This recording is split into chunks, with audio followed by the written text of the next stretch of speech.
Good morning friends. आज सुबह के लिए परमेश्वर का जीवित वचन हमारे लिए दिया गया है। वो हमें मिलता है मत्ती रचित सुसमाचार उसका 14 अध्याय पद संख्या 25 से लेकर 31 तक। मत्ती रचित सुसमाचार उसका 14 अध्याय पद संख्या 25 से लेकर 31 तक। उसमें परमेश्वर का जीवित वचन इस प्रकार से लिखा हुआ है। और वह रात के चौथे पहर झील पर चलते हुए उनके पास आया। चेले उसको झील पर चलते हुए देखकर घबरा गए और कहने लगे, वह भूत है, और डर के मारे चिल्ला उठे। यीशु ने तुरंत उनसे बातें की और कहा, ढाढ़स बांधो, मैं हूँ, डरो मत। पतरस ने उसको उत्तर दिया, हे प्रभु, यदि तू ही है तो मुझे अपने पास पानी पर चलकर आने की आज्ञा दे। उसने कहा, आ। तब पतरस नाव पर से उतरकर यीशु के पास जाने को पानी पर चलने लगा, पर हवा को देखकर डर गया, और जब डूबने लगा तो चिल्लाकर कहा, हे प्रभु, मुझे बचा। यीशु ने तुरंत हाथ बढ़ाकर उससे थाम लिया और उससे कहा, हे अल्पविश्वासी, तूने क्यों संदेह की। यहाँ तक। आमीन। परमेश्वर पिता अपने वचन के पढ़े और सुने जाने पर हम सबों को बहुतायत से आशीष दे। आमीन। ख्रीस्त में प्यारो, आज की सुंदर सुबह में हम सर्वप्रथम पिता परमेश्वर को धन्यवाद देवें कि उसने पिछले रात्रि की घड़ी में हम हर एक की रक्षा की है, रखवाली की है। हर प्रकार के दुख, तकलीफ, संकट, विपत्ति और अचानक मृत्यु से भी उसने हमें बचाया, और आज की इस नए सुबह को अपने साथ अपने महिमा के लिए हमें देखने का अवसर प्रदान किया।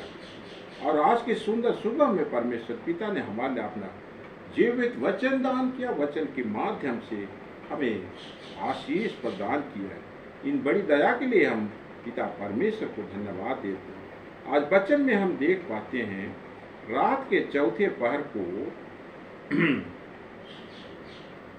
प्रभु यीशु ख्रीस्त के चेले उस झील में चल रहे थे, और सामने से हवाएं आ रही थी, और उसी समय वो देखते हैं कि सामने से प्रभु यीशु ख्रीस्त पानी में चलते हुए उनकी ओर आ रहा है। वो उसे पानी पर चलते हुए देखकर डर से चिल्ला उठते हैं, घबरा जाते हैं, सोचते हैं हम तो किसी भूत को देखते हैं। इस पर प्रभु यीशु ख्रीस्त उन्हें ढाढ़स बंधाकर कहता है, डरो मत, मैं हूँ। और जब वो चेले समझ जाते हैं कि ये प्रभु यीशु ख्रीस्त है जो कि पानी में चलते हुए हमारे ओर आ जा रहा है, तो उनका डर दूर हो जाता है। और इस समय पतरस जो है उनके बीच में था, वो कहता है, हे प्रभु, यदि तू ही है तो मुझे भी पानी में चलकर आने की आज्ञा दे। इस पर प्रभु यीशु ख्रीस्त उसे तुरंत आज्ञा देता है, हाँ, चलकर मेरे पास आ। और पतरस जो है तुरंत नाव से उतरता है और पानी में वो चलने लगता है। कुछ दूर चलने के बाद पतरस का ध्यान जो है यीशु ख्रीस्त से हट जाता है, और उसका ध्यान इधर उधर से उठने वाली बवंडर और हवाओं को जाता है, और वो पानी में डूबने लगता है। इस परिस्थिति में प्रभु यीशु ख्रीस्त तुरंत उसका हाथ पकड़ता है और उसे पानी में डूबने से बचाता है। ख्रीस्त में प्यारो, इस वचन में हम दो चीज को देखते हैं। एक तो हम देखते हैं कि पतरस जो है उस पानी में चलने के लिए उतरता है और चलने की वो कोशिश करता है, परंतु वो कुछ ही समय में वो जो है डूबने लगता है। पतरस यहाँ पर क्यों पानी में डूबता है? पतरस का ध्यान जो है यीशु ख्रीस्त से हट जाता है, और संसारिक चीज़ों के ऊपर उसका ध्यान, जो कि वहाँ पर हवाएं चल रही थी, पानी में जो बवंडर आ रहा था, उनको देखता है। और इस प्रकार से जैसे उसका निगाह प्रभु यीशु ख्रीस्त से हट जाता है और वो डूबने लगता है। आज ख्रीस्त में प्यारो, आज हम भी संसार के जीवन में यदि प्रभु यीशु ख्रीस्त की ओर अपने ध्यान को हम भटका देते हैं, उसकी ओर हमारा, उसके ऊपर हमारा विश्वास अगर डगमगा जाता है तो हम भी संसार के, हाँ, उस गहरा पानी में हम डूब जाते हैं। हम शैतान की परीक्षा में आ जाते हैं, हमारे ऊपर तरह तरह की बीमारी आ जाती है, हम पाप में गिर जाते हैं और पाप में गिरने के कारण हमारे ऊपर अनेकों प्रकार की विपत्ति, बीमारी, समस्याएं आ खड़ी होती है। इसलिए आज हमें आवश्यकता है कि हम जब इस संसार के जीवन में जीवन व्यतीत करते हैं, हमारा निगाह सिर्फ प्रभु यीशु ख्रिस्त की ओर होना चाहिए।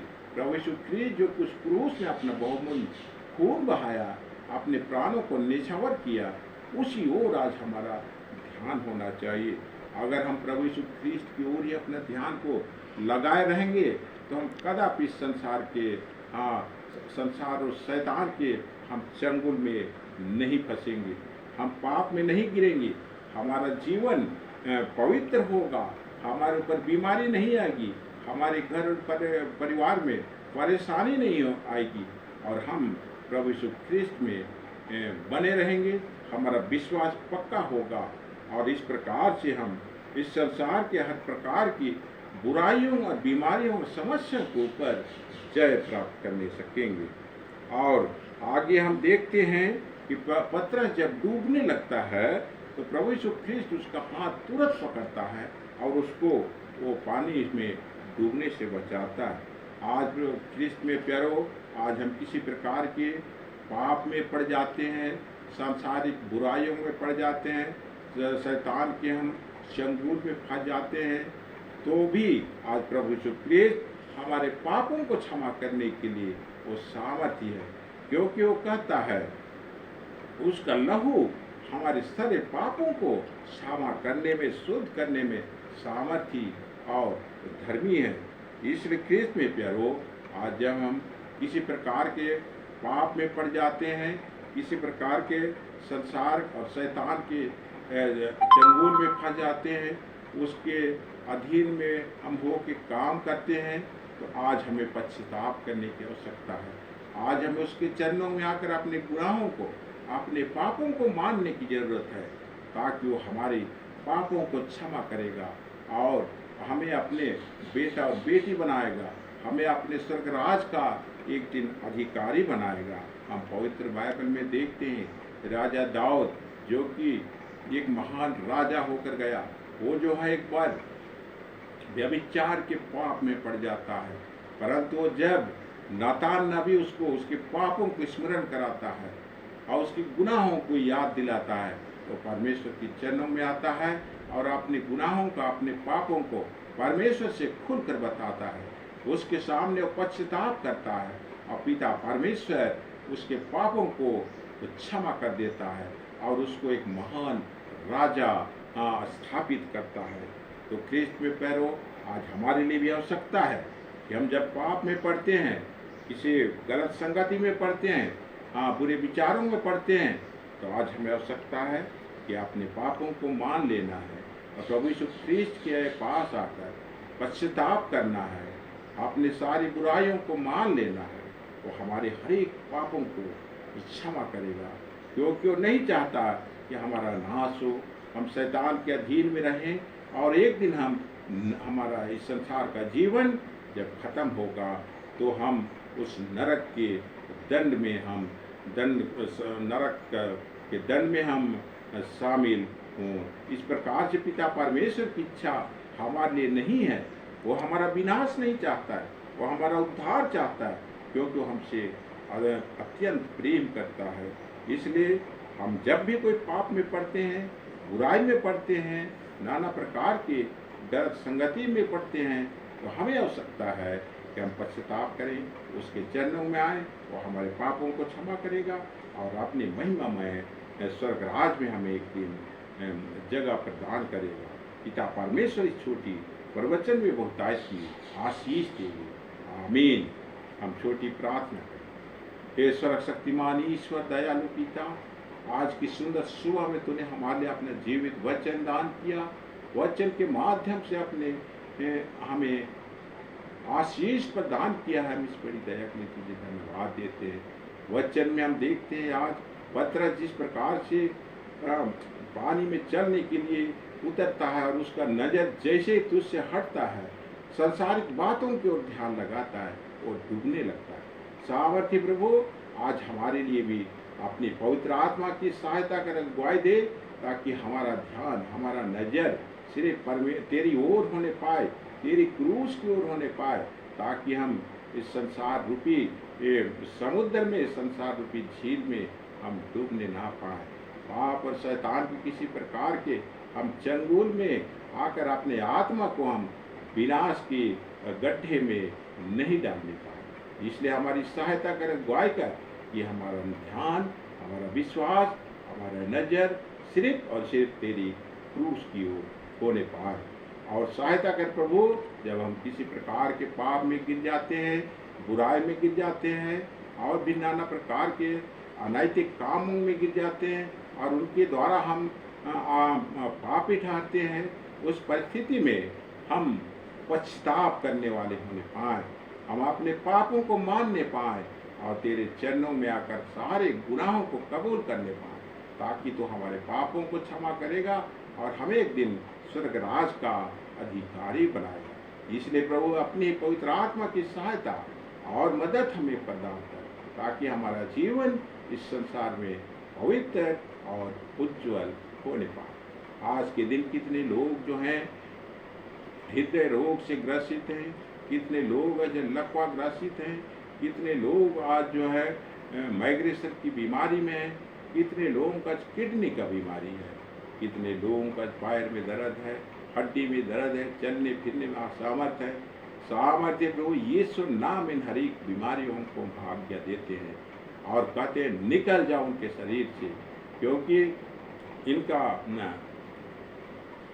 इस बीमारी का हमारे लोगों के ऊपर कोई अधिकार नहीं, क्योंकि प्रभु यीशु ख्रीस्त ने इनके लिए भी अपने खून को क्रूस में बहाया है और उनके सारे बीमारियों को अपने ऊपर उठाकर खुद उसके ऊपर विजय प्राप्त किया है। इसलिए हम आज्ञा देते हैं हर एक प्रकार की बीमारी हमारे सुनने वालों के शरीर से आज दूर होने पाए।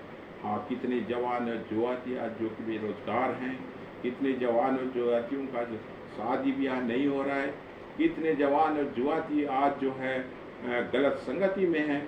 हाँ प्रभु, उनके हर एक गलत संगति से वापस आने के लिए हम यीशु नाम में उन्हें आज्ञा देते हैं और कहते हैं वापस आ जाओ।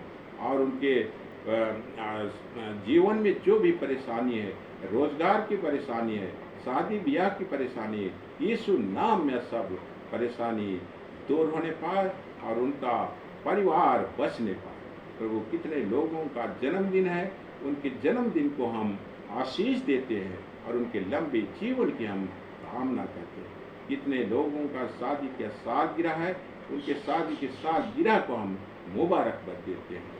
और कितने बच्चे जो पढ़ाई लिखाई करते हैं प्रभु जी, उन पढ़ाई लिखाई करने वालों को प्रभु तेरे दया रूपी हाथ में सौंपते हैं। वो प्रभु तेरे डर और भय में प्रभु जी बढ़ने पाए। कितने छोटे बच्चे हैं प्रभु जी आज जो बीमार हैं, लाचार है, उनके शरीर में नाना प्रकार की परेशानी है।